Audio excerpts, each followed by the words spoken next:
Selanjutnya kita akan masuk ke sesi pertama Seminar Ketahanan Nasional hari ini yang mengangkat tema Pertahanan Cerdas 5.0 Ibu Kota Nusantara yang akan dipandu oleh moderator kita pada hari ini, Kolonel Elektronika Insinyur Rujito D. Asmoro, Graduate Diploma in Defense Studies, MA RCDS CPH CM CIPA CIT IPM, Kepala Pusat Kolaborasi Internasional LPPN Unhan RI. Bapak Ibu hadirin yang kami hormati, mari kita sambut moderator kita pada hari ini, Kolonel Insinyur Rujito D. Asmoro.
Cek.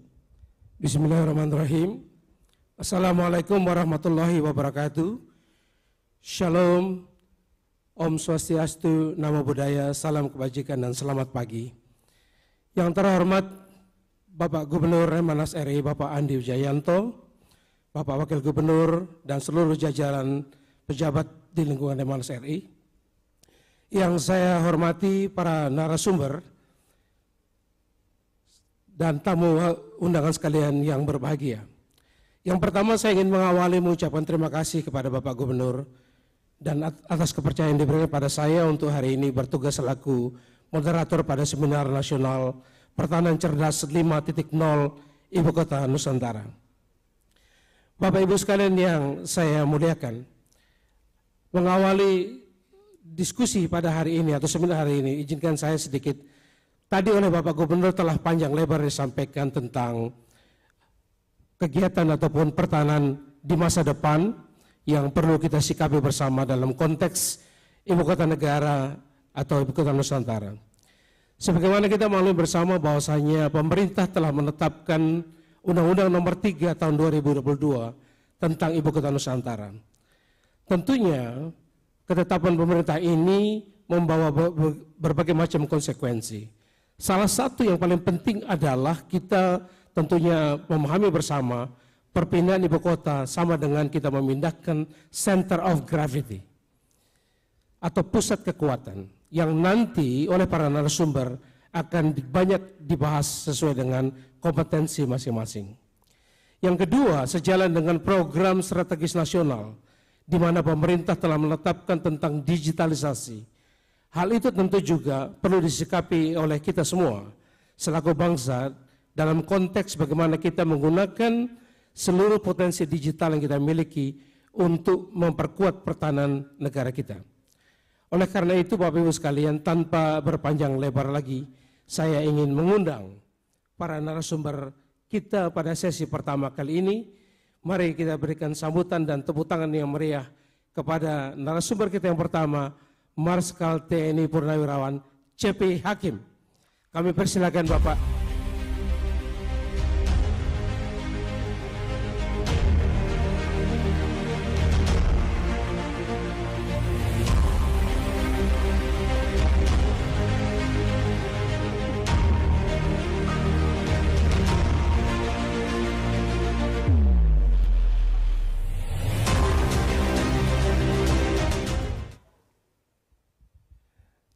Terima kasih Pak Marskal atas waktu yang telah diberikan. Yang kedua, saya mengundang speakers kita, yaitu Mr. Chris Hawkins dari IBM Global Senior Expert. Chris, please come forward.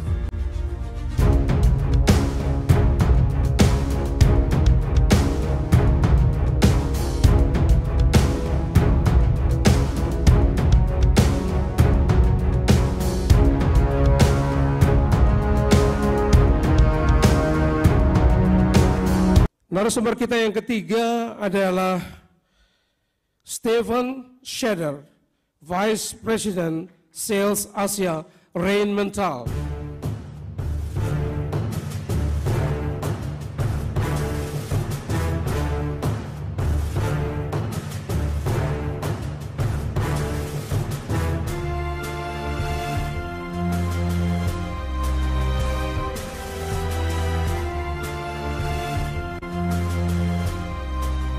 Baik, para narasumber kita telah ada di depan dan sebagaimana mestinya kita mengawali diskusi ini dengan menyampaikan rumusan masalah. Jadi rumusan masalah yang telah kita sampaikan kepada narasumber kita untuk dibahas hari ini adalah bagaimana konsep smart defense yang dapat diterapkan termasuk adaptasi teknologi yang berkembang pada saat ini dalam program pembangunan IKN. Untuk itu kami mengundang narasumber kita yang pertama, Bapak C.P. Hakim, untuk dapat menyampaikan presentasi, dan kepada beliau telah kita sampaikan sebuah pertanyaan, yaitu bagaimana kemungkinan ancaman kerawanan udara terhadap letak strategis IKN sebagai center of gravity. Marskal, your time is 15 minutes to present. Mari kita cermati seluruh apa yang akan disampaikan oleh Bapak C.P. Hakim. Kami persilakan Bapak. Baik, terima kasih Pak Moderator. Ibu Bapak yang saya hormati, Pak Agung Gumelar, Bapak Gubernur Lemhanas, jajaran pimpinan Lemhanas, dan ibu-ibu sekalian, serta bapak-bapak yang sangat saya hormati, selamat pagi. Saya ingin menyampaikan terima kasih atas kesempatan pada kali ini, sebuah kesempatan untuk berbicara di forum yang sangat prestisius dan juga membahas topik yang sangat prestisius juga. Nah, saudara-saudara sekalian, Profesor Kishore Mahbubani, mantan Presiden National Security Council di United Nations, mengatakan bahwa in US, every presentation start with a joke. Jadi saya juga mau start with a joke. Ladies and gentlemen, I would like to tell you a very short story. Once upon a time, there was a man named Unbelievable. Mr. Unbelievable married with the very beautiful young lady, and they become the very happy couple. One day, Mr. Unbelievable gets sick and dying. He called his wife, "My darling, if I die, please promise me, don't put my name on my graveyard. Enough is enough. I got that very idiotic name since I was born until I die. So I don't want anybody knows me after I die as Mr. Unbelievable." His wife agreed. Mr. Unbelievable died, and his wife put the word in the graveyard like this: "Faithful husband who never betrayed his wife." Suami yang setia yang tidak pernah mengkhianati istrinya. And what happened afterward? Everybody who passing by the graveyard, they look at the word "rest in peace, faithful husband who never betrayed his wife." All of them get the same response. All of them said, "Wow, unbelievable." Baiklah. Itu joke untuk orang cerdas, karena judul kita juga adalah pertahanan cerdas. Saudara-saudara sekalian, saya mulai presentasi saya dengan menyampaikan, ya, ini referensi buku-buku yang saya jadikan rujukan untuk presentasi pada pagi hari ini. Nah, karena kita berbicara tentang ancaman serangan udara, maka saya mulai dengan apa yang dikatakan oleh Julio Douhet, ya, yang dengan bukunya yang terkenal adalah The Command of the Air. Julio Douhet ini hidup dari 1869 sampai dengan 1930. Tetapi pemikiran-pemikirannya tentang strategi udara lebih banyak terekspos di Amerika dan di Western Power dibandingkan di negerinya sendiri. Dan begitu istimewanya poin-poin atau pemikiran-pemikiran Giulio Douhet ini, banyak sekali analisis yang berkembang dari buku yang ditulisnya, Command of the Air. Beberapa hal saya angkat di sini. Giulio Douhet mengatakan, war will begin in the air. War adalah clash, ya, between the nation.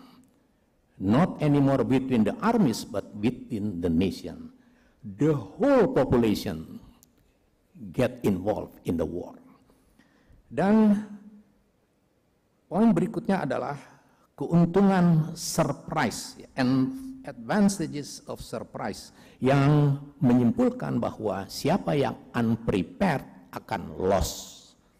Dan kesimpulan keseluruhan bahwa the coming war becoming the total war. Itu sebabnya pertahanan juga dibutuhkan pertahanan yang total atau total defense. Itu Giulio Douhet.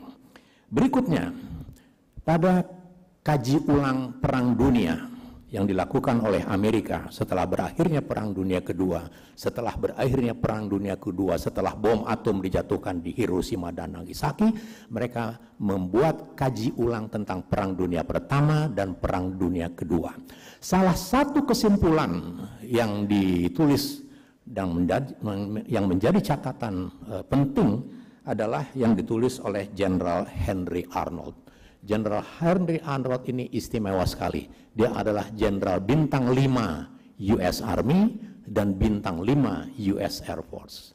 Bintang 5 bukan dari Pentagon, Bintang 5 datangnya dari Kongres yang mewakili rakyat Amerika. Catatan pentingnya yang ditulis oleh Henry Arnold adalah, the next war will not start with a naval action nor by aircraft flown by human being. It might be very well start with missiles being dropped on the capital of a country, say Washington DC. Jadi dikatakan bahwa perang berikutnya tidak lagi dimulai dengan tembakan-tembakan meriam dan pesawat yang menyerang, tidak lagi. Justru dengan pesawat yang tidak dikemudikan oleh orang dan langsung kepada central of gravity, dikatakan di sini adalah the capital seat, the capital of the country. Itu General Arnold pada tahun 1947. Berikutnya saya ingin memberikan beberapa ilustrasi dengan mengangkat catatan dari Giulio Douhet. Yang dikatakan oleh Giulio Douhet adalah yang unprepared is lost. Ada dua ilustrasi yang hendak saya angkat pada kesempatan ini. Yang pertama adalah tentang Pearl Harbor. Pearl Harbor ini sangat istimewa. Ini merupakan surprise attack. Ini merupakan serangan yang tidak pernah diduga. George Friedman dalam buku The Future of War mengatakan bahwa Pearl Harbor adalah the origin of American military failure. Pada waktu itu Amerika masih berhubungan diplomatik, formal international relationship standard, hubungan diplomatik dengan Jepang. Pada tahun 41, 7 Desember 1941, pada ketika Pearl Harbor diserang, belum ada produksi pesawat terbang yang mampu terbang dari Jepang ke Hawaii. Tetapi terjadi. Ternyata serangan itu berangkat dari kapal induk yang sudah berlabuh di Samudra Pasifik. Saudara-saudara sekalian, jadi Pearl Harbor itu adalah improbable, but nevertheless happen. Pearl Harbor membuat American military thinkers berubah pikiran dan mereka mengatakan bahwa ternyata perang dapat terjadi kapan saja dan di mana saja. It might be happen at any time and at any place. Itu nanti dijadiin iklan Coca-Cola. Saudara-saudara sekalian, ada kata-kata puitis ya, untuk dramatisasi dari surprise attack di Pearl Harbor itu ditulis oleh George Friedman. Dia mengatakan begini, as the American fleet sank, ya, pada saat kapal-kapal induk armada laut, angkatan laut Amerika tenggelam, an entire way of thinking about war sank with it. Maka tenggelam pula lah cara berpikir para pemikir-pemikir Amerika tentang perang. Ternyata terjadi. Nah, pada ketika itulah muncul pemikiran-pemikiran, 3 hal yang penting. Pada saat itulah muncul pemikiran-pemikiran tentang Air Defense Identification Zone.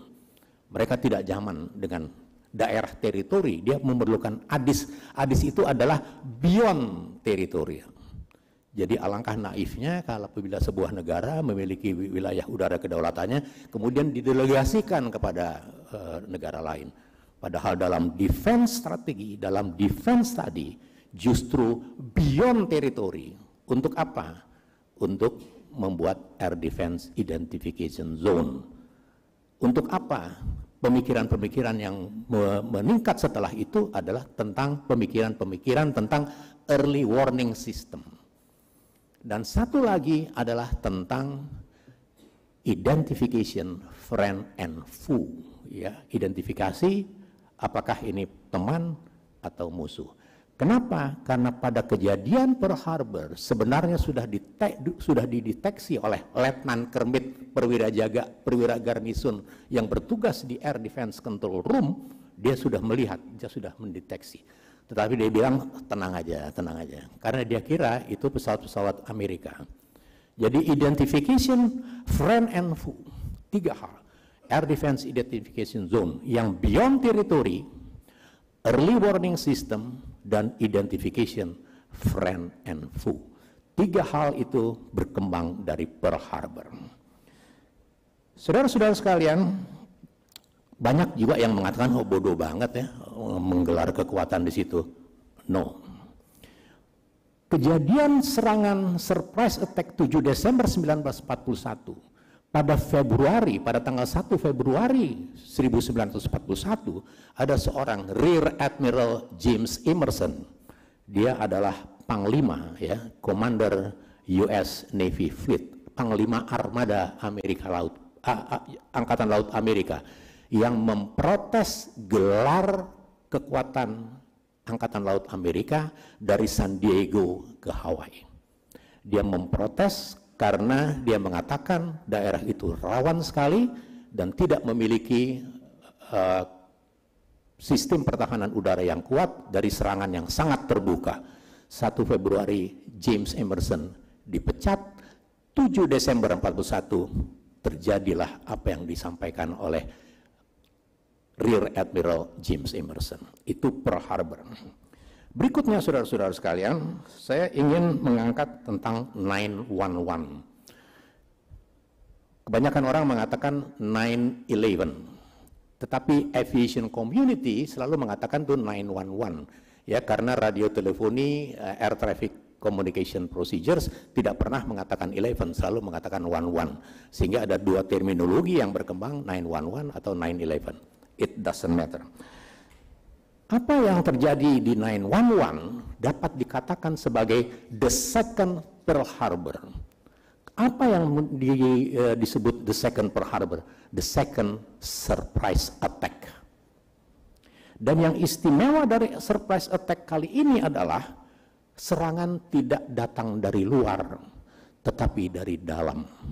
Bahkan pilot-pilot kamikaze yang menerbangkan pesawat, menerjang Twin Tower dan titik-titik center gravity antara lain Pentagon dan sasaran Gedung Putih yang tidak sampai, itu dididiknya di Amerika, flying schoolnya di Amerika. Jadi itu sangat fatal. 911 telah membawa sebuah negara yang umurnya sudah ratusan tahun, terpaksa dia membuat satu institusi baru dalam jajaran birokrasinya yang berjudul Department of Homeland Security. Karena Pentagon ternyata tidak cukup untuk menjaga kemungkinan terjadinya surprise attack seperti 911. Pada waktu itu 911 itu menjadi garapan dari CNN sebagai siaran langsung ke seluruh dunia, semua orang menyaksikan, dan judulnya ditulis oleh CNN, US Under Attack. Sama, Pearl Harbor pada waktu serangan sorti pertama, orang Amerika masih nonton dan tepuk tangan, dikiranya latihan. Setelah kedua dan ketiga, mereka baru sadar bahwa mereka diserang. 911 begitu juga. Kenapa? Pada 911, pada tahun 2001, itu 10 tahun setelah berakhir Perang Dingin, combat readiness dari US Armed Forces itu telah turun dari siaga 1 ke siaga 2 dan siaga 3 tergantung daerah cakupannya, sehingga mereka tidak lagi di kondisi alert 1 atau siaga 1, sehingga pesawat-pesawat terbang yang keluar dari track airways tidak intercept. Dia tidak siaga, no, dia siaga. Dia sudah menerbangkan beberapa fighter yang ditugaskan langsung untuk mengintercept beberapa pesawat dengan indikasi keluar dari jalur. Akan tetapi petugas air traffic control pada saat dikontak mereka mengatakan, oke, ini latihan atau beneran ya, dia bilang. Ya, sekali lagi ini unbelievable. Mereka nggak menyangka itu adalah surprise attack 911. Terpaksa negara yang sudah ratusan tahun umurnya menghidupkan sebuah birokrasi yang baru yang bernama Department of Homeland Security. Tidak itu saja, walaupun mereka sudah memiliki Federal Aviation Administration, mereka tetap ingin membentuk satu lagi institusi baru yang disebut sebagai Transportation Security Administration. Itu sebabnya yang menyebabkan kalau kita ke Amerika, kita mendapatkan security check itu yang menyebalkan sekali. Itu kerjaannya Department of Homeland Security dan Transportation Security Administration. Tidak cukup dengan Department of Homeland Security dan Transportation Security Administration, mereka juga merestructuring air traffic control mereka menjadi Civil Military Air Traffic Flow Management System. Kenapa? Karena civil commercial aircraft telah menjadi the common threat yang memungkinkan digunakan oleh teroris untuk menyerang center of gravity Amerika. Saudara-saudara sekalian, begitu parahnya 911 ini sehingga negara Amerika, Kongres, membuat komisi 911 yang terdiri dari 10 orang anggota Republik, 10 orang anggota Demokrat. Mereka bekerja diperkuat lebih dari 100 para profesional dan bekerja selama 2 tahun. Apa yang dikerjakan? Mereka mengerjakan sampai 2 tahun dan kesimpulan yang dihasilkan adalah 2,5 juta lembar dokumen dan wawancara 1.200 orang di 10 negara. Mengapa mereka mengerjakan itu? Pada waktu Pearl Harbor is very easy things. Walaupun surprise attack, dia tahu yang nyerang Jepang, sikat Hiroshima Nagasaki, game over. 911 dia nggak tahu siapa ini. Walaupun pada akhirnya mereka berkesimpulan Al-Qaeda, tapi di mana Al-Qaeda? Non-state enemy. Dan seorang profesor di Montreal mengatakan bahwa Al-Qaeda itu kekuatannya di bawah kekuatan 1 batalion tempur marinir US Marine. Tetapi 10 tahun dia baru menemukan Osama bin Laden. Tetapi 2021 mereka terpaksa angkat kaki dari Afghanistan. Itulah perbedaan yang menyolok dari Pearl Harbor dan 911, walaupun dari platform yang sama. Who unprepared is lost.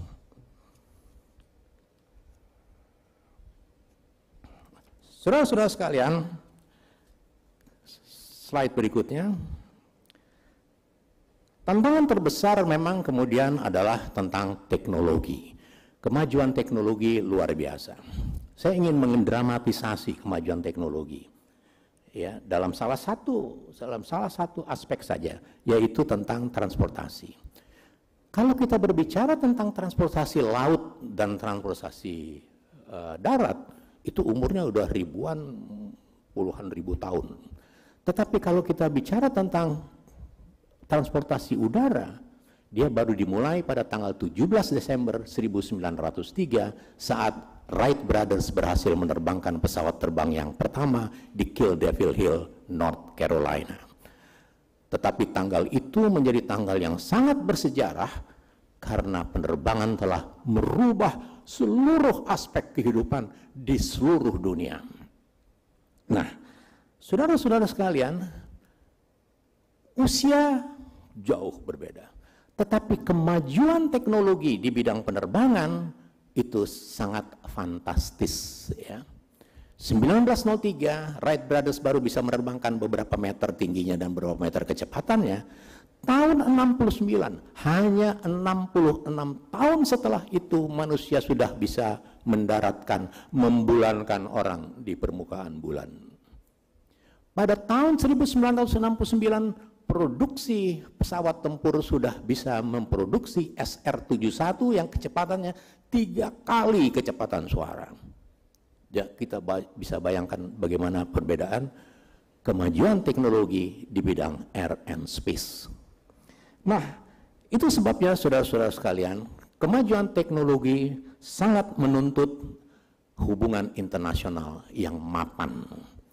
Saya angkat di sini tentang KORUS, ya, Korea US Free Trade Agreement. Setelah 9/11, kita melihat kecenderungan bagaimana Amerika kesulitan tentang keuangan. Kenapa? Karena National Defense Budget itu digunakan untuk Global Defense Operation. Titik mulanya adalah Pearl Harbor. Karena Pearl Harbor mereka sangat shock, mereka sangat traumatik, sehingga dia membangun kekuatan yang ugal-ugalan. Judulnya adalah Global Vigilance, Global Reach, Global Power. Inilah yang membuat Amerika kedodoran. Karena sekali lagi, National Defense Budget yang diperuntukkan untuk Global Defense Operation. Tidak ada pilihan lain kecuali mereka berhadapan dengan kesulitan keuangan dan itu menuntut kerjasama international yang efektif. Saudara-saudara sekalian, KORUS ini, ya, Amerika itu defisit 18 miliar dolar setiap tahun. Dan dia masih mengeluarkan 3,5 miliar dolar per tahun untuk troop deployment. Dan kenapa itu diterusin? Karena di dalam International Agreement KORUS ada Most Highly Classified and Sensitive Special Access Program dan ada Sophisticated Top Secret Codeword Intelligence and Military Capabilities.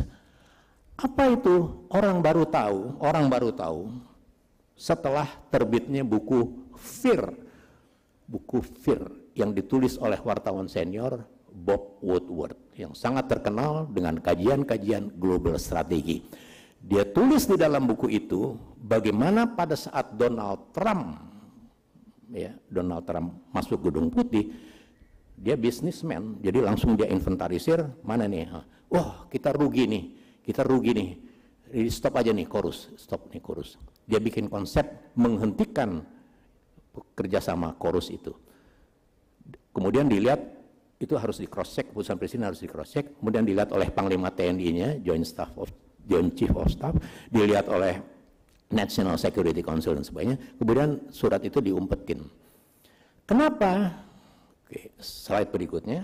Dalam buku FEAR, Trump in the White House, kemudian terungkaplah bahwa di dalam agreement KORUS yang lebih dari 10 tahun mengalami defisit tetap dilanjutkan karena ternyata ada apa?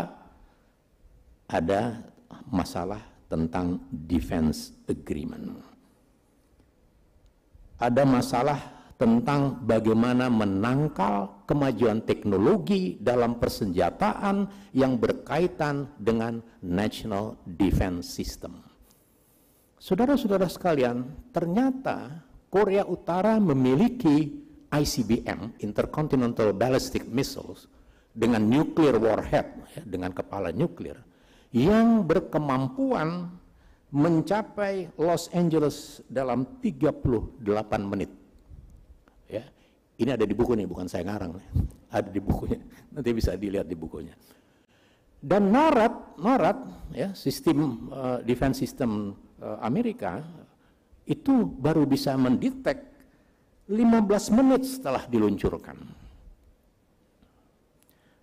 Akan tetapi karena dia punya special access program dengan Korea Selatan, dia bisa mendapat bantuan, dia bisa mendapat relay information dari Korea Selatan dengan memberikan fasilitas deteksi hanya 7 detik setelah diluncurkan dari Korea Utara, yang membuat Amerika aman untuk bisa mengintercept ICBM pada saat diluncurkan dari Korea Utara.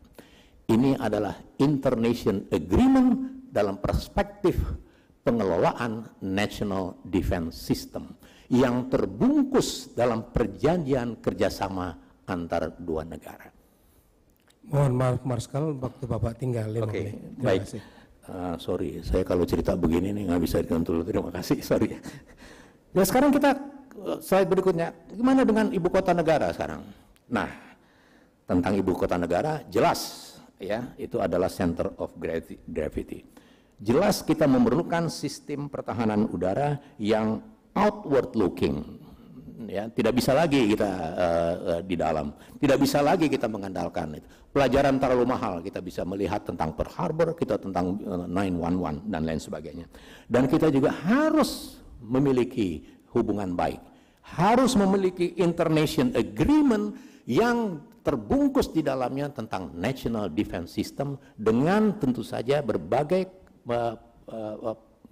poin-poin national interest dan national policy. Dan itu sebabnya maka semua negara, terutama negara-negara besar, walaupun sudah kuat, mereka tetap membangun sebuah aliansi, mereka tetap membangun sebuah pakta, mereka tetap membuat tentang sekutu dan lain sebagainya. Itu yang ingin saya sampaikan, dan saya ingin mengangkat kata-kata yang sangat canggih yang mengatakan bahwa a high standard of living, a rich culture, spiritual, political and economic independence are not possible without the full of aerial control. Ini adalah pemimpin Israel yang menulis ini. Dan kita sekarang sudah saatnya melihat ke Dirgantara. Kita harus melihat air and space sebagai the future of human life. Oke, nenek moyangku orang pelaut, tetapi anak cucuku adalah insan Dirgantara. Dengan demikian kita harus mempunyai ketahanan cerdas, national defense system yang benar-benar mengikuti perkembangan teknologi. Saya ingin menutup 1 menit aja, joke lagi, tadi kalau dia buka dengan joke lagi. Jadi di Amerika ada seorang anak muda yang marketingnya jago banget. Dia jual Coca-Cola, dalam 1 tahun itu di seluruh negara bagian melonjak tinggi. Sehingga pimpinannya tugaskan dia ke Arab untuk memasarkan Coca-Cola. 1 bulan dia dipecat. Kenapa? Karena dia mengandalkan iklan yang di Amerika, 1 gambar orang setengah mati, 2 gambar orang minum Coca-Cola, 3 gambar orang seger buger. Dia nggak tahu orang Arab bacanya dari kanan ke kiri, bukan dari kiri ke kanan. Terima kasih. Selamat ulang tahun Lemhanas. Terima kasih Marskal CP untuk presentasi yang luar biasa. Hadirin sekalian, kita berikan tepuk tangan sekali lagi buat beliau. We really enjoy your presentation, we enjoy your jokes, sir. But because there's limited time, we need to have you in the future for further exploration of the air defense. Thank you again, sir. Now I would like to invite our second speakers, Mr. Chris Hawkins from IBM. Please step to the stage. And your question is, how is the development of the concept of big data and cloud computing and cybersecurity framework for cybersecurity system at the IKN, Ibu Kota Nusantara? Your time is 15 minutes. You may start now. Thank you. Thank you. Many years ago, I used to come to Indonesia as a young engineer fixing problems in computer systems that may fail because of software problems that engineers put into products. Today, many of the issues in what we deploy and use is not caused by software defects that engineers create, but by attackers who exploit weaknesses in software that has been distributed in cloud environments, in your own environments, on your mobile phones that you all use today. So I will talk about cybersecurity and what we need to do in order to address this problem, which is a global problem, but you all feel local here in Indonesia. Next slide, please. And so we are in a race, whether we like it or not. People are building applications and putting them out on the cloud. People are using devices to access those applications. And this is moving at a speed that we cannot control. Attackers also may be anywhere. They may not be here in Indonesia. They may be anywhere leveraging that same technology advantage to attack ourselves, our businesses, and our government. Next slide, please. And how do they do this? There are many different ways.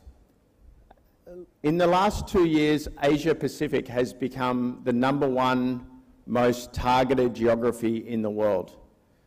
Attackers see advantage in coming to Asia Pacific to extract financial gain, secrets, intellectual property from governments, businesses, and individuals.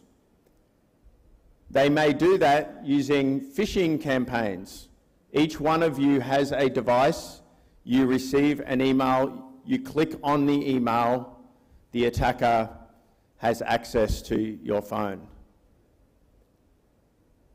They also insert backdoors into vulnerable software systems. So if there is a weakness in software installed in an environment, they will install software and then they will sell that software to other attackers who can then cause damage or inflict damage on you. This could be ransomware. It may be data exfiltration, stealing information. There are many different motives that an attacker might use to sell that backdoor on the black market. One other problem we see is that applications are also being distributed in places we do not know. 70% of organizations that we know have suffered a cyber attack on systems they did not know existed. Okay, so we have this cost that we must deal with when there is a cyber breach. From a government perspective, that cost may not be in dollars, it may be in trust. But in organizations, the cost to remediate threats from when it happens to when you return your systems to normal, globally is over $4 million US. Okay, so it's a lot of money to spend to clean up activities that may happen to you today. Next slide, please. If I think about the elements of an overall cybersecurity program, there are 4 at least that come to mind. Every country will need to build a cyber workforce. You will all be part of a cyber workforce. But that cyber workforce must also extend to individuals in small and medium businesses, to individuals in the private sector who can help you build resiliency into your economy and also your physical locations, perhaps the capital that you're building that will be new. So number one, skills must be built across all layers of education and industry. The second part is regulatory frameworks. We must consider regulatory frameworks to drive better cybersecurity practices across existing technology, cloud providers, and also other areas such as data and identity. Some of these technologies don't just provide solutions for government, but also support citizens in dealing with government safely. So identity management, for example, digital identity for citizens is a very important area of regulatory focus. The third area is really supply chain risk. And when you build a new environment, that may be a building, it may be a data center in the building, it may be the software running within that building. We must understand where and who is involved and what technology is involved in the delivery of that solution or software stack. So in building new facilities in your capital to host cloud data centers, these types of regulatory frameworks and understanding who and what software, hardware, and who owns the building is an important area of supply chain risk. And if you're using applications that are not in Indonesia, this must also be considered as part of your supply chain, because applications today do not just get placed within a data center that you may control. So you must understand the supply chain. And the third one, the last one I'll talk about is strategy and capability.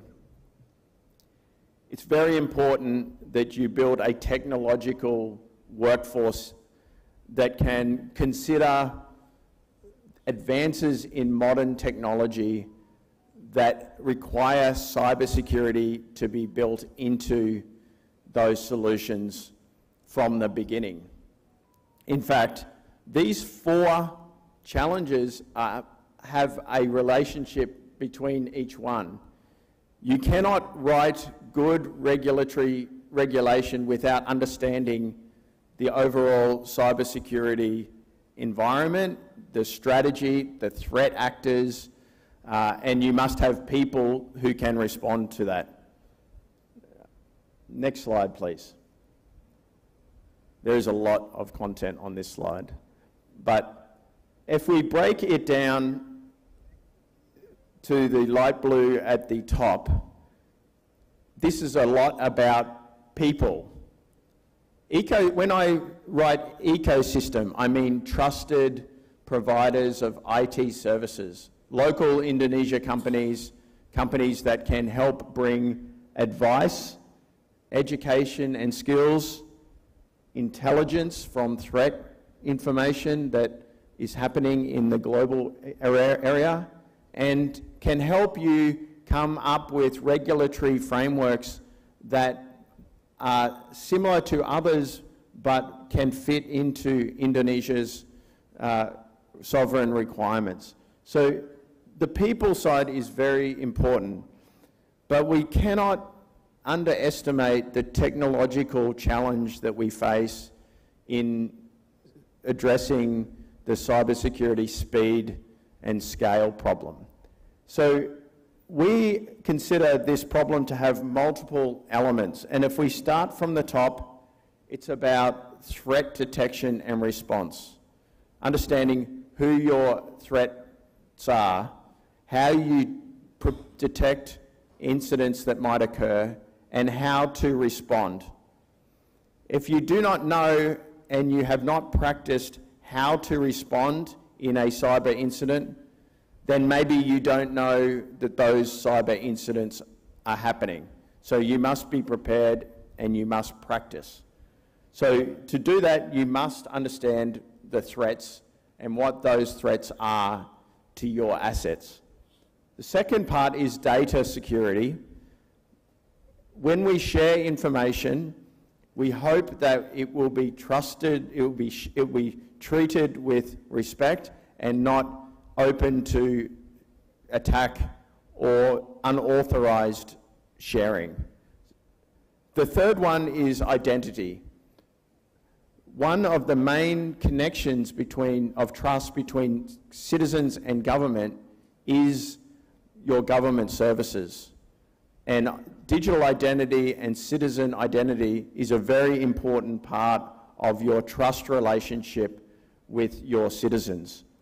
And underpinning this is what I would think as capability that can scale to the size of the challenge and move with the speed of the challenge that is being faced by governments and enterprise around the world. And that might be in cloud environments that are here, on-premise, or elsewhere.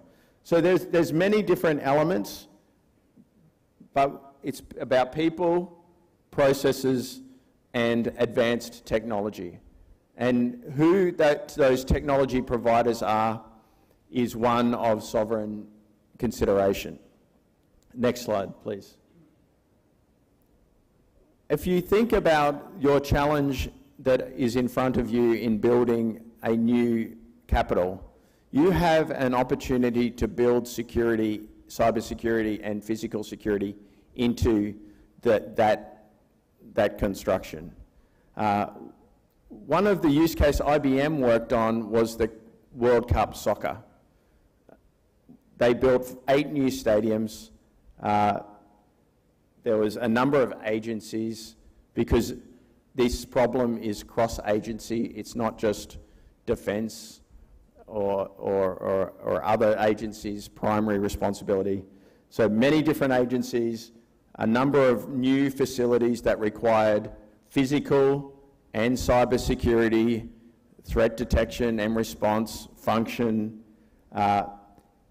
large-scale data being used within the stadiums, so analytics, working out if there is any cyber threats that may take down one of the games, and if a threat is detected, who is going to respond and what would that response be?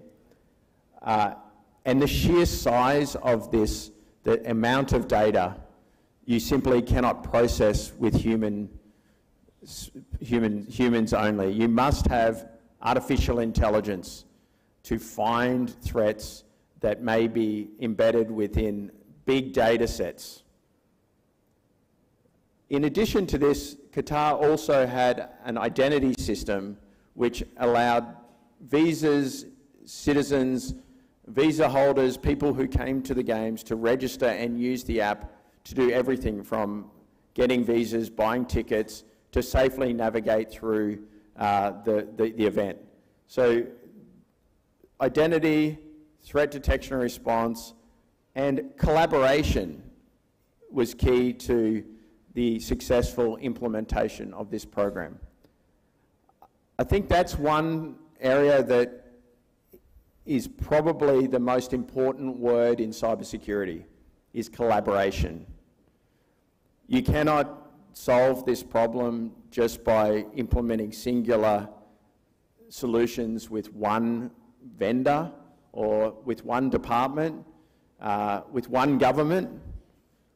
It is a collaboration requirement that you share your expertise, your resources and personnel between public and private sector to achieve the outcome that you ultimately want, which is to keep the citizens safe and to keep critical services running.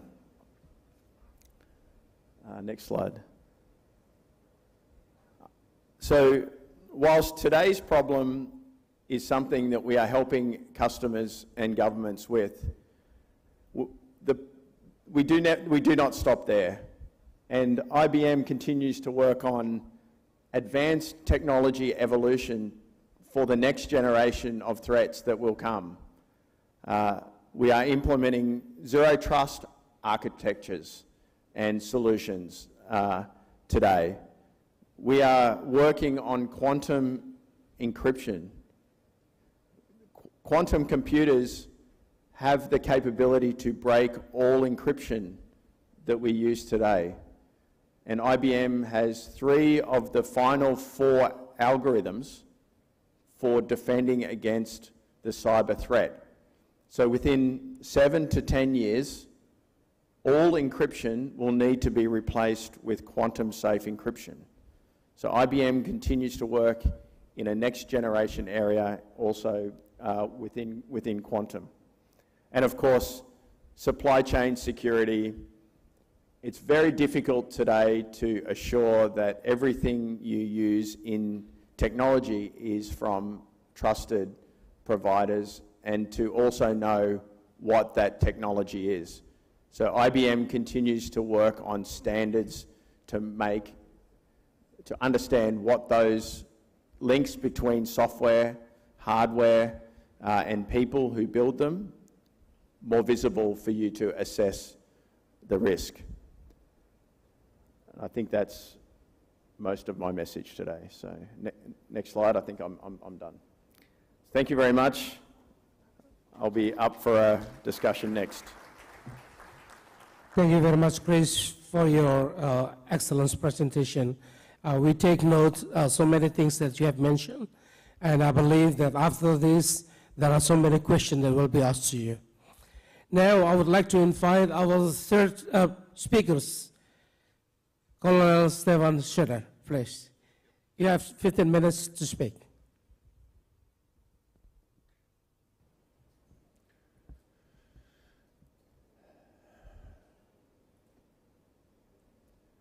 Selamat pagi. My name is Stefan Schroeder, Vice President Sales from Rheinmetall Air Defense in Zurich, Switzerland, and I was Colonel in the Swiss Army in the Air Defense Command.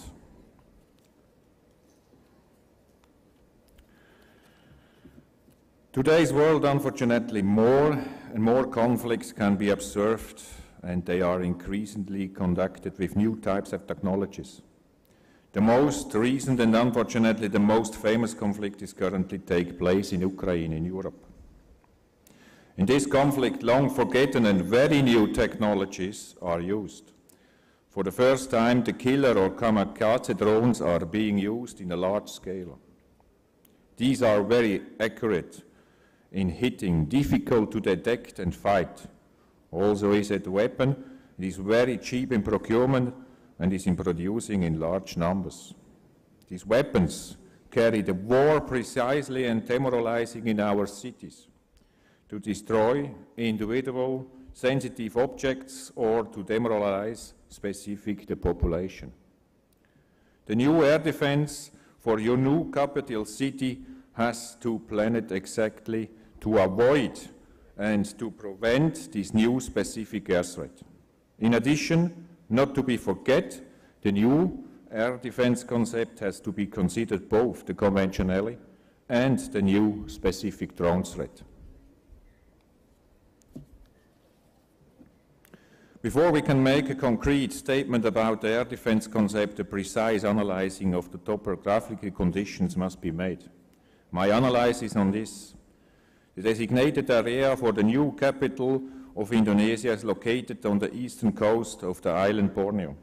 In the west and southwest, a mountain ridge is located.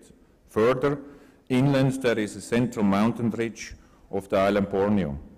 This mountain ridge could result in areas where the radar surveillance is difficult to achieve. The new capital is located at the end of an estuary. The consequences: radar sector north in front of the mountain ridge. Radar sector must be 360 degrees. Small targets direction north, east and south. And the weapon deployment sector north, east and south, and weapon deployment west over the mountain range. Next. For the critical infrastructure located in a new capital city, the following have been analyzed. Based on the first finding out of the air war in Ukraine, one can conclude that what civilian and military infrastructures could be targeted by the potential air attack. The first phase of an air warfare campaign, infrastructures such as a national government institution, air and seaports, civilian broadcasting infrastructure, military command center, air and naval bases, fixed radar infrastructure, military command center, and air and naval bases, fixed radars as well, and communication facility could be targeted. Therefore, these infrastructures required already before the outbreak of a hostilities able an air defense. In a later phase, other infrastructure vital for the function of the state government and national defense could be targeted as well. Consequently, already well-known critical assets have to hold an already established air defense. Other assets have to show a temporary air defense. Based on the Weintraub analysis and the threat analysis, the following air attack sectors could be identified, shown here on the slide. The target task consists of the assignment of a suitable weapon in order to destroy the selected desired points of impact at the relevant critical infrastructure. Loitering ammunition and cruise missiles are targeted against pinpoint targets which are difficult to destroy and also require a high degree of precision. Other fixed sites can be targeted by aircraft, delivery weapons, such as guided bombs or air-to-ground missiles. The attack scenario would be as follows. First, attack the ground-based air defense. 10 minutes later, an air strike against the civilian and military communication and military fixed radar sites in order to disrupt communication and reduce overall situational awareness. 2 minutes later, a decapitulation strike against the civilian and military leadership. Another 2 minutes later, an offensive counter air and sea attack against civilian air and seaports and military air and naval bases. Finally, after 30 minutes, the initial strike, a battle damagement assessment takes place. Next. Considering the current and future air threat, one analyzes an ominous trend. Starting from a large radar cross-section aircraft, future air targets are getting smaller, like drones, and more difficult to detect and track. This means a big challenge for the air defense radars and makes an early warning inevitable. Also, an additional high saturation of air targets poses a high challenge to modern air defense systems. In addition, to no air threat, electronic warfare continues to pose a new challenge to the systems as well. Since today, modern air defense systems has to cope with many highlighted defense issues, prioritization and networking according to the chosen mission is inevitable. A GBAD cluster must be formed in which all air defense elements such as sensors and effectors are networked. This is the only way to ensure a full protection and the necessary redundancy. According to all founded conclusions in the analyzing before, the following air defense layer solutions rise up. Protection must first be established for the greatest threat posed by drones and low-flying aerial targets. This is solved with suitable VSHORAD elements which are flexibly placed at the neuralgic points or at the vital assets. After that, an MRAID system is used. This system takes over all larger area targets, such as larger drones, carrying as standoff weapons and fighter aircrafts, as well as early warning systems. Considering the time condition, a suitable surveillance systems can be integrated from a distance of 100 kilometers. This takes over the whole monitoring of the flight movements up to a range of more than 400 kilometers. The advantage here would be use a passive surveillance system. This layered air defense concept is operated centrally by means of an air defense network system in which all elements such as sensors and effectors are interconnected and allows a decision to be made centrally against the relevant air targets as appropriate to the situation. The decision. The surveillance of aircraft movements will be carried out by a passive ESM tracker with a range of over 400 kilometers. With 3 such elements, the complete island of Borneo can be monitored and allows an early warning at the right time. The Emirates systems are deployed in the foothills of the capital and guarantees a protection against larger and aerial targets. In the capital or in a closer agglomeration, the VSHORAD systems takes over the protection of the sensitive objects or temporary events. The whole concept is based on a layered concentration of sensors and effectors from the outside to the inside. The network systems allows an optimal decision engagement of the selected systems against the individual suitable air targets which meets the system. Only reliable high-performance air defense systems with advanced automated command and control systems provide the affordable means to counter and defeat today's symmetric and asymmetric threats in land and maritime, or even hybrid conflicts scenarios. The system architecture must be capable to seamlessly integrate new sensors and effectors to cope with the emerging threat properties and various environmental conditions. The solution for that. The Oerlikon SkyMaster battle management system is one of Rheinmetall's latest solutions. With its open and modular architecture, it sets new standards in terms of flexibility and expandability. The Oerlikon SkyMaster battle management system is in every control node and a centerpiece of the system. Various sensors and effectors can be linked in a modular way in order to fit the mission requirements. One or several medium-range radars, such as Oerlikon X-Star 3D Tactical Acquisition Radar, provides the air picture, which is consolidated in the control node. From there, air targets are assigned to autonomous effectors via the SkyMaster network. Beside the high-performance Oerlikon revolver gun, Mk3, surface-to-air missile, active and passive electronic warfare, and future high-energy lasers can be integrated. Such a weapon mix generates a highly effective layer protection shield against the wide spectrum of air threat and provides the necessary answer against saturation and swarm attacks in the future. Since year, Rheinmetall Air Defense AG and the company ERA are working together in the field of surveillance, detection and protection.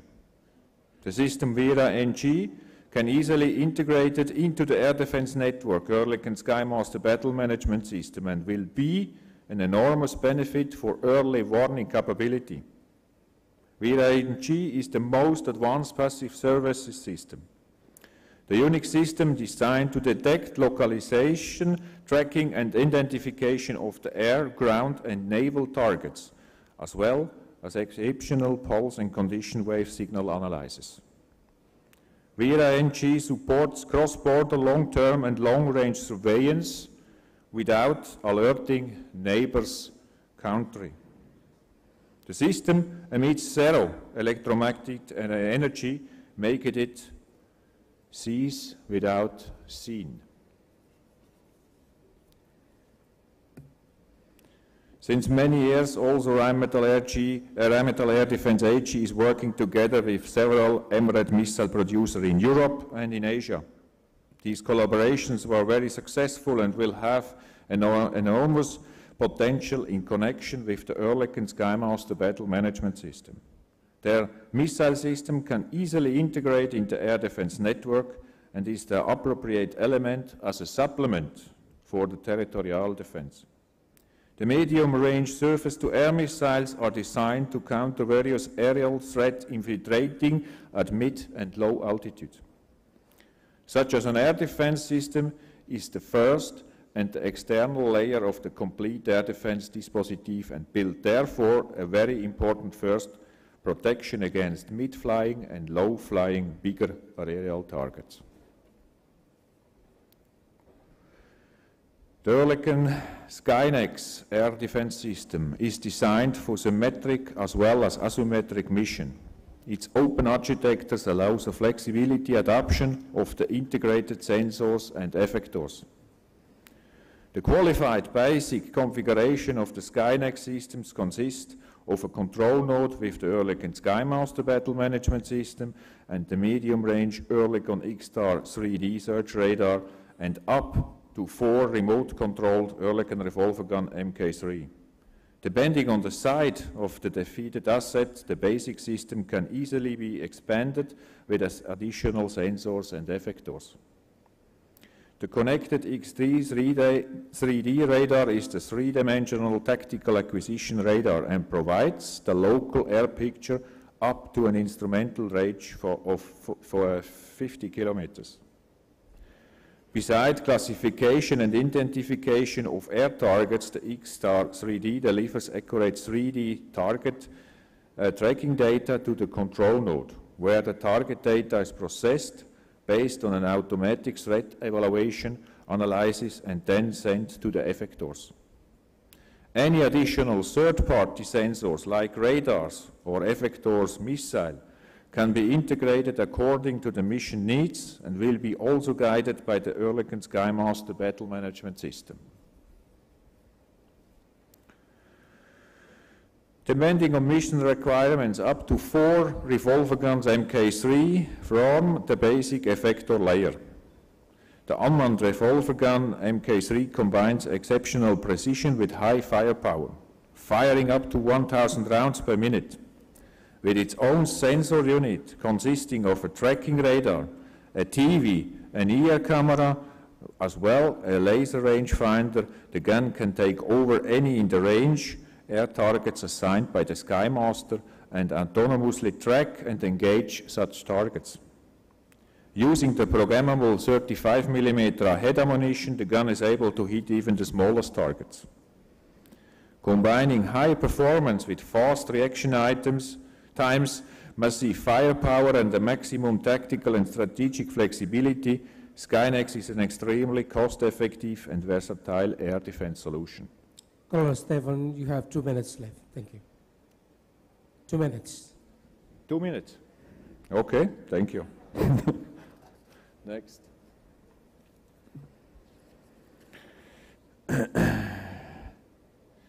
The Skyranger 30, this highly mobile air defense system with integrated active and passive search and tracking sensor is a powerful autonomous shooter with both guns and missile. It is capable of engaging modern battlefield threat with a special focus on small unmanned aerial targets. It combines superior firepower with the dynamics and elevation needed to successfully engage highly agile single or swarming targets performing loiter, pop-up, or dive attacks.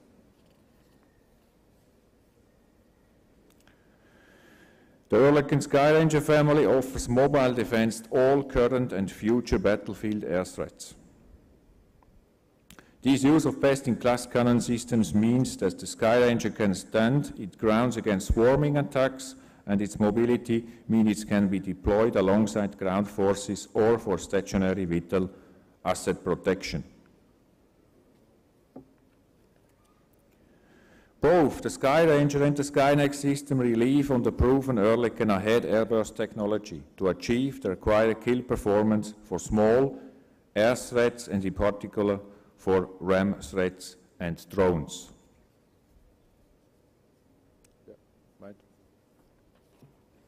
After the analyzing of the threats and after considering and explaining the necessary air defense elements, I would like to make the proposal for the timely realization. The prioritization was made on the basis of the available information and classified according to benefits, security and costs. It makes the most sense to realize the protection of the inner layer first. With these elements, the vital infrastructure of the new capital can be selectively protected against the dangerous loitering threats. The mobile elements will be used to provide temporary protection for future political events or to form specific hayways based on the threat. These elements are interconnected and controlled by the Oerlikon Skymaster battle management system. Yes. Next. This was two.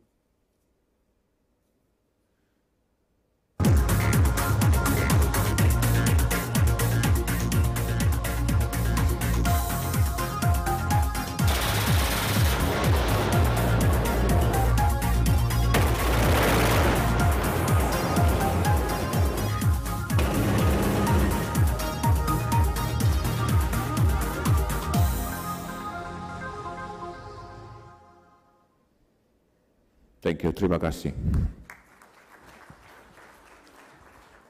Thank you, Kolonel Stefan. Bapak Ibu sekalian, kita sudah mendengarkan narasumber 1, 2, dan 3 yang telah menyampaikan materi sesuai dengan pertanyaan yang kami ajukan dan sesuai dengan kompetensi masing-masing. Selanjutnya kita masuk pada sesi Q&A atau sesi tanya jawab. Kita rencanakan untuk sesi pertama ini nanti akan sampai dengan jam 10. Oleh karena itu kita masih ada waktu untuk mengajukan pertanyaan. Izinkan saya untuk mengawali diskusi kali ini dengan satu pertanyaan kepada Marskal CP. Bapak tadi saya sangat tertarik pada saat Bapak mengatakan tentang ADIS adalah beyond territory. Sejauh yang saya ketahui bahwasanya ADIS itu dimulai pada tahun 1950 pada saat Amerika mulai menyadari tentang pentingnya deklarasi ADIS itu sendiri, kemudian diikuti oleh beberapa negara berikutnya seperti Kanada, kemudian tahun 2010 itu Jepang melakukan update tentang ADIS mereka, bahkan Cina pada tahun 2013 juga melakukan deklarasi tentang ADIS. Pertanyaan saya Bapak terkait dengan ADIS kita yang selama ini kita pahami adalah karena ibu kota berada di Jakarta, secara otomatis ADIS akan berpindah ke Kalimantan Timur. Kemudian terkait dengan tadi pernyataan Bapak tentang ADIS itu beyond ataupun melampaui batas wilayah negara. Proposal yang Bapak ingin sampaikan kepada pemerintah dalam membuat ADIS kita ke depan itu seperti apa? Mohon dapat penjelasan lebih lanjut. Terima kasih.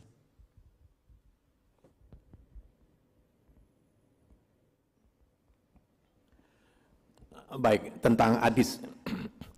Secara ide, Air Defense Identification Zone adalah untuk early warning, ya, supaya kita mengetahui sebelumnya. Yes. Itu makanya beyond territory. Ya. Tentunya ada pertanyaan, kenapa ADIS kita kok di atas Madiun gitu? Karena pada waktu itu ADIS didesain untuk melawan Angkatan Udara Revolusioner Permesta. Ya, dia beyond teritori juga, tapi teritori dari pangkalan induk yang kita miliki terhadap ancaman udara. ADIS adalah declaration of ADIS adalah show of force. Ya, dia memiliki political foreign policy value. Karena orang berani menegaskan ADIS yang beyond territory, berarti dia sudah menyiapkan perangkat untuk menegakkan ADIS itu. Itu sebabnya pada waktu Cina menegaskan tentang ADIS, semua banyak yang protes karena mereka tahu bahwa sebuah negara menentukan ADIS, dia menyiapkan full of power ya untuk law enforcement di ADIS itu. Dan sekarang itu kita menjadi lebih harus meningkatkan kewaspadaan. Dari dua paparan tadi kita melihat tentang dua hal. Yang pertama tentang cyber technologies. Cyber world is becoming the fifth domain after land, power, Air and Space. Dia sudah menjadi domain kelima setelah daratan, perairan, udara, dan ruang angkasa. Dan cyber tidak kelihatan. Pada tahun 2012, pada saat Royal Air Force, Angkatan Udara Inggris mengadakan Air War Exercise, Kepala Staf Angkatan Udaranya mengatakan, memberikan pesan kepada para perwira yang mengikuti Air War Exercise begini. Hey para officers, katanya, be aware, ya. In this era, you cannot draw your own money from the ATM if the time signal shut down from satellite. Kalau ada sinyal waktu yang digunakan oleh ATM itu tidak bekerja, kita tidak bisa mengambil. Uang kita sendiri pun kita tidak bisa ambil. Ya, tadi ada presentasi secara teknis tentang hal-hal seperti itu. Dan di IKN ini menjadi lebih penting lagi. Kenapa?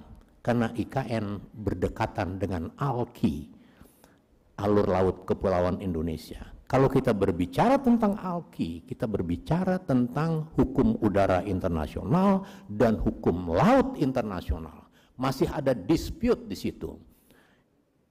UNCLOS 82, United Nations Convention in the Law of the Sea, memberikan pengakuan kita sebagai negara kepulauan dengan satu imbalnya, yang dengan satu persyaratan, kita harus memberikan innocent passage, kita harus memberikan jalur bebas melintas. Itu hukum laut. Di hukum udara tidak ada jalur lintas bebas. Di hukum udara referensinya adalah Konvensi Chicago yang mengatakan oleh National Air Sovereignty is complete dan eksklusif.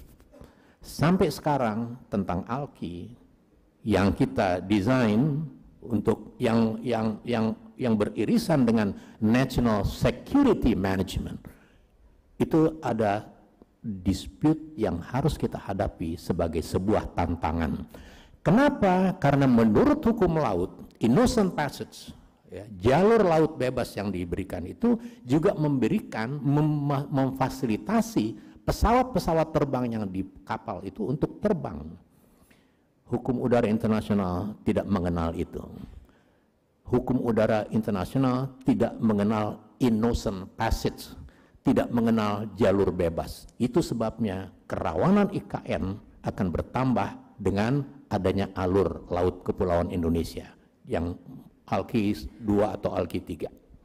Dan itu menjadi lebih rawan lagi karena penerbangan liar, penerbangan yang tanpa izin, kita sulit untuk mendeteksi karena di daerah Selat Malaka, wilayah udara kedaulatan kita, pengelolaannya didelegasikan kepada negara lain untuk 25 tahun dan diperpanjang tanpa alasan yang sampai sekarang kita bisa mengerti kenapa didelegasikan. Itu sebabnya kerawanan ibu kota negara yang akan kita desain National Defense Security, National Defense Management, pengelolaan pertahanan negara itu menjadi sangat rawan. Ya. Yang pertama adalah kemajuan teknologi yang sudah mencapai cyber technology yang merupakan the fifth domain after land, water, air, and space. Yang kedua adalah ada ALKI, masih ada dispute antara UNCLOS 82 dan hukum udara internasional yang mengacu kepada Konvensi Chicago yang mengatakan oleh National Air Sovereignty adalah komplit dan eksklusif. Saya kira itu yang bisa sampaikan berkaitan dengan ADIS. Terima kasih. Terima kasih Marskal untuk jawabannya. Terima kasih. Bapak Ibu sekalian hadirin yang ada dalam ruangan ini, selanjutnya saya berikan kesempatan kepada dua orang penanya, kepada narasumber kita dari IBM dan dari Oerlikon. Mohon bisa angkat tangan untuk bisa kami lihat dari sini. Atau mikrofon bisa didekatkan, saya persilakan. Mohon disebutkan nama dan institusi Bapak. Assalamualaikum warahmatullahi wabarakatuh. Selamat pagi, terima kasih kepada moderator. Saya Mayor Jenderal TNI Haris Sarjana, Komandan Pusat Kesenjataan Arhanud Angkatan Darat. Terima kasih. Tadi telah disinggung oleh pembicara pertama Pak Marsikal Jabi, dan tadi dijelaskan secara detail oleh pembicara ketiga, Mr. Stefan. Sebagaimana dijelaskan bahwa salah satu ancaman pertama dan paling utama IKN adalah ancaman udara. Sedikit kami menyinggung bagaimana perang di Ukraina yang baru-baru ini ibu kota Kyiv dibombardir dengan rudal jarak jauh dengan presisi tinggi oleh Rusia. Hal ini membuka wawasan kita begitu pentingnya terhadap pertahanan udara yang handal dan mandiri. Selain kemampuan matra udara dalam menghadapi ancaman udara yang memang harus dibesarkan, maka menurut kami multi-layer ground-based air and missile air defense system milik Arhanud TNI Angkatan Darat juga harus dibangun secara signifikan, sehingga tidak hanya berkemampuan senjata Hanut titik seperti saat ini. Menurut speaker, terutama Bapak Speaker 1, apakah alutsista Hanut berkemampuan jarak jauh, jarak menengah, counter rocket artillery missile atau SIREM, dan counter UAV seharusnya dimiliki oleh Arhanud TNI Angkatan Darat? Mohon kiranya Bapak Marsikal memberikan penjelasan. Terima kasih. Terima kasih untuk pertanyaannya. Mohon izin Marsikal, apakah bisa langsung dijawab? Pertanyaan berikutnya setelah ini. Terima kasih. Tes, ya, pertanyaan yang bagus sekali. Ya. Jadi National Defense System sekarang ini berhadapan dengan kemajuan teknologi yang sangat luar biasa. Kalau kita berbicara tentang cyber, maka kita berbicara juga tentang drone misalnya. Nah, kalau kita berbicara tentang drone yang sekarang ini sudah bisa mendekati kemampuan dari pesawat tempur, maka kita bisa menyadari bahwa sampai sekarang 5-10 tahun belakangan ini kita tidak pernah mendengar lagi ya, ada desain pesawat tempur yang baru akan begini. 20 tahun, 30 tahun yang lalu kita dengar akan ada Raptor, akan ada F-35, ada. Mengapa? Karena mereka sudah berpindah ke drone. Mengapa? Karena sudah memasuki cyber world.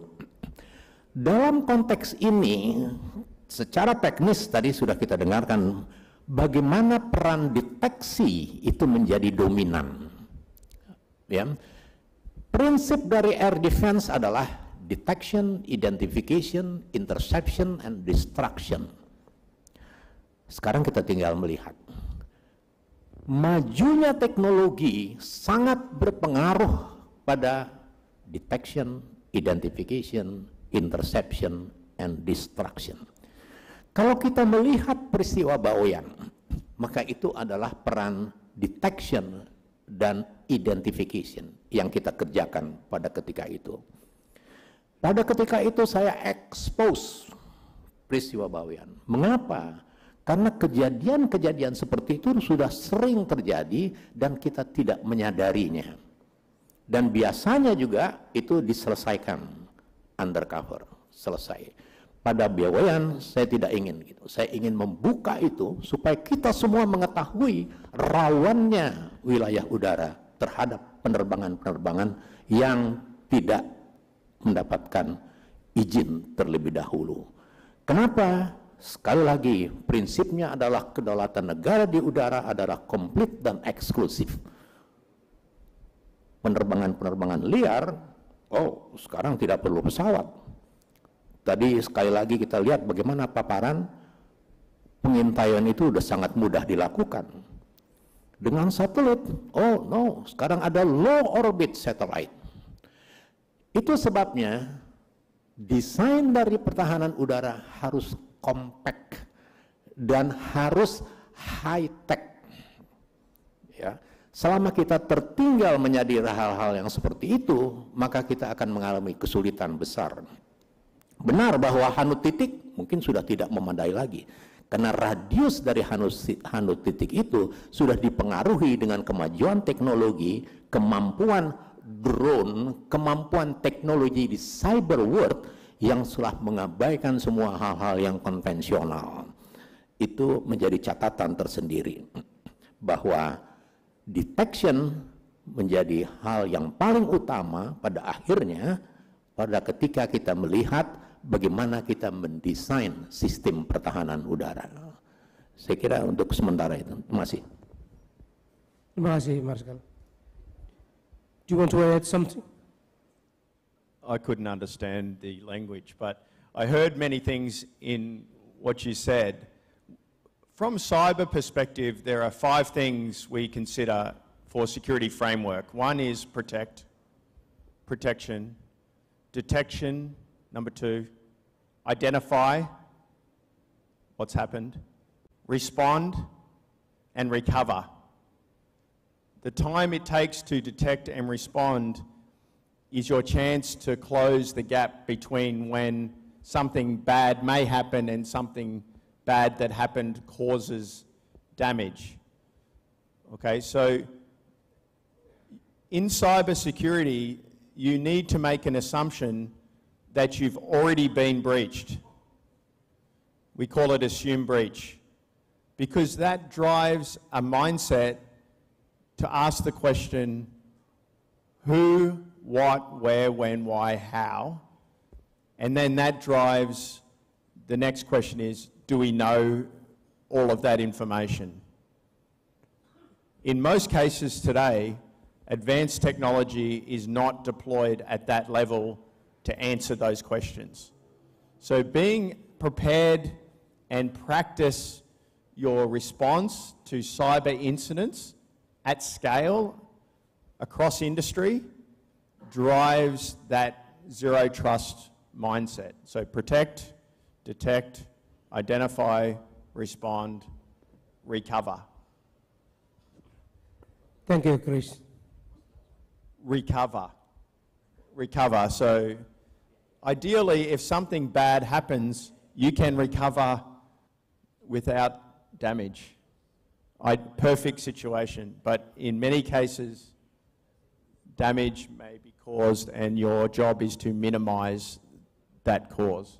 And whether it's a drone or a government network or a mobile device, the risk assessment made on that asset drives the threat response that applies when an incident occurs. Thank you, Chris, for the additional answer. Do we have any other questions? Silakan untuk penanya yang berikutnya. Mohon bisa diarahkan pertanyaannya kepada siapa? Mohon izin, Kolonel Laut Pelaut Rio Henry Mukoyum, Kapus Kodal TNI AL. Pertanyaan ditujukan kepada Marsikal TNI Purnawiran Cepi Hakim. Kami tertarik tadi pada penjelasan Bapak menyampaikan tentang IKN sebagai center of gravity. Kita ketahui bahwa center of gravity ini selalu dilindungi, pasti dilindungi dalam bentuk dalam layer-layer. Kalau di militer kita menyelesaikan tugas kita, planner menyusun semacam operational approach untuk menyelesaikan tugas kita, outputnya adalah di menyerang center of gravity. Dari approach ini merefleksikan bahwa pendekatannya adalah indirect approach, karena dikaitkan dengan center of gravity yang selalu dilindungi, sehingga approach-nya hampir selalu indirect. Yang kami tanyakan, bagaimana Bapak melihat indirect approach, ancaman yang bersifat indirect approach dalam konteks IKN pada era 5.0. Kemudian pelajaran selanjutnya, bagaimana menurut Bapak desain dari sistem pertahanan kita terhadap ancaman tersebut dalam konteks IKN? Terima kasih. Silakan, Marsikal. Oke, yang dimaksudkan non-indirect approach apa ya?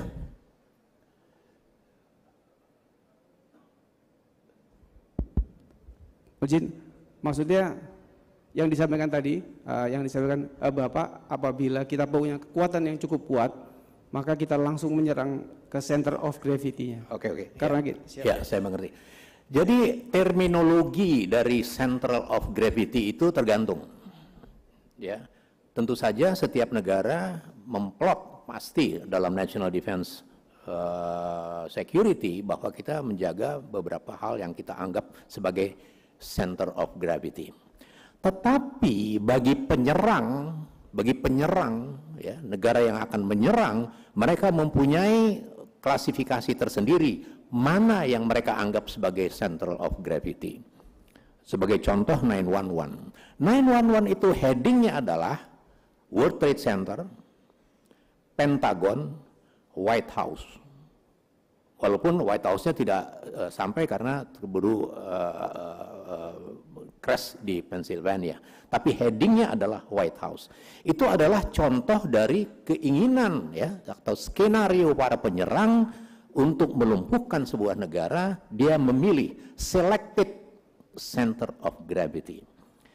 Tetapi in general center of gravity itu pasti salah satunya adalah ibu kota negara. Henry Arnold sudah mengatakan bahwa the next war ya yang akan diserang adalah the capital of country. Dia mengatakan sekali dengan jelas the capital of country like Washington DC. Dan itu terjadi ya. Evaluasi pada tahun 47 terjadi ya antisipasi itu pada tahun 2001 walaupun dalam bentuk yang berbeda. Tetapi sasarannya adalah langsung ke center of gravity. Ya. Itu sebabnya maka sebuah ibu kota negara ya dianggap sebagai pusat national command and control dari national management. Jadi kalau orang melumpuhkan ibu kota negara, maka dia akan meyakini bahwa dia melumpuhkan negara itu, direct atau indirect. Ya, jadi untuk sementara saya bisa menjelaskan tentang center of gravity itu, bahwa terminologi itu ada di kita, ada di setiap negara, tetapi juga ada di benak para penyerang, di skenario penyerang yang memiliki target-target tertentu apa yang hendak dia capai. Maka dia memplot sendiri mana center of gravity yang akan saya serang. CNN mengatakan US under attack, ya. Dia diserang dari dalam. Dan itulah yang menyebabkan bahwa terminologi center of gravity itu bisa berbeda. Ya, siapa yang menyerang memiliki kalkulasi sendiri sesuai dengan target yang mereka inginkan. Sementara setiap negara dalam desain pertahanan nasionalnya, mereka juga menentukan center of gravity untuk dipertahankan mati-matian sebagai garda depan, sebagai the front line yang harus mendapat prioritas dijaga.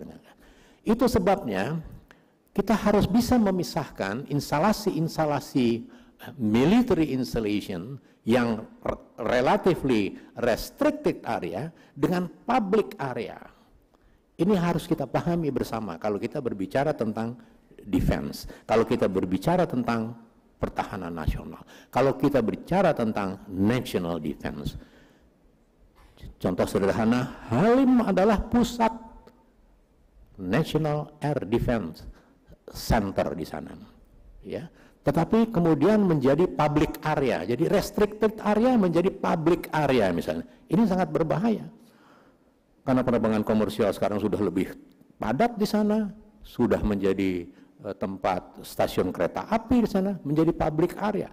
Itu adalah salah satu prinsip-prinsip yang sebenarnya melekat dari bagaimana kita menentukan kriteria center of gravity dari sebuah negara yang berdaulat.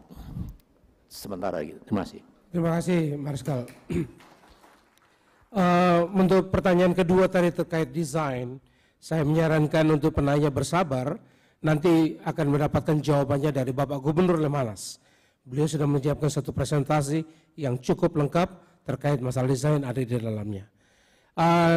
Demikian Bapak Ibu sekalian, untuk sesi pertama kita akhiri sampai di sini. Sekali lagi terima kasih kepada Marskal C.P. Hakim, Chris Hawkins, dan Colonel Stephen untuk presentasi yang telah disampaikan.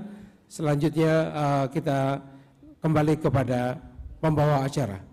Baik, terima kasih moderator. Bapak Ibu yang kami hormati, sekali lagi kita berikan tepuk tangan yang meriah untuk para narasumber dan moderator pada sesi pertama seminar hari ini.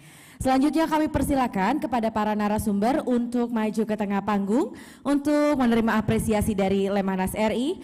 Kindly we invite to the respected speaker to the middle of the stage to get the appreciation from Lemhanas RI.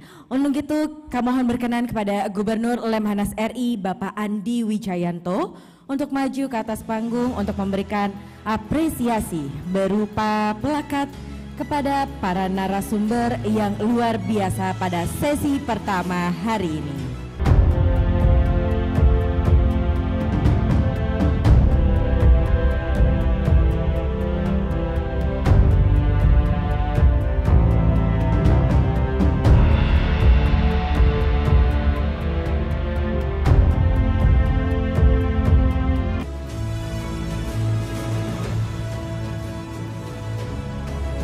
Baik, sambil didokumentasikan.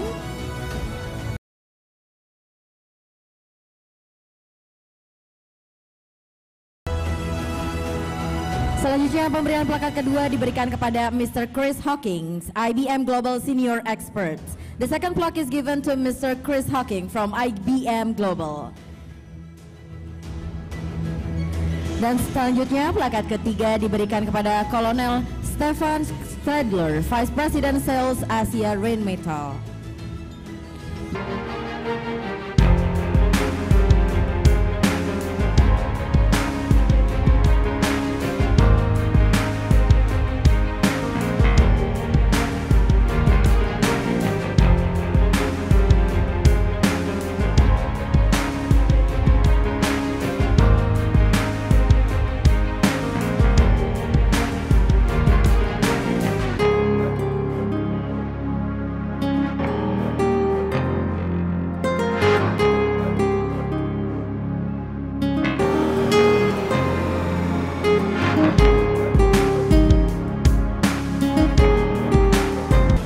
Kembali untuk kepada Ketua Ikatan Alumni Lemhanas, kami persilakan untuk maju ke depan panggung untuk sesi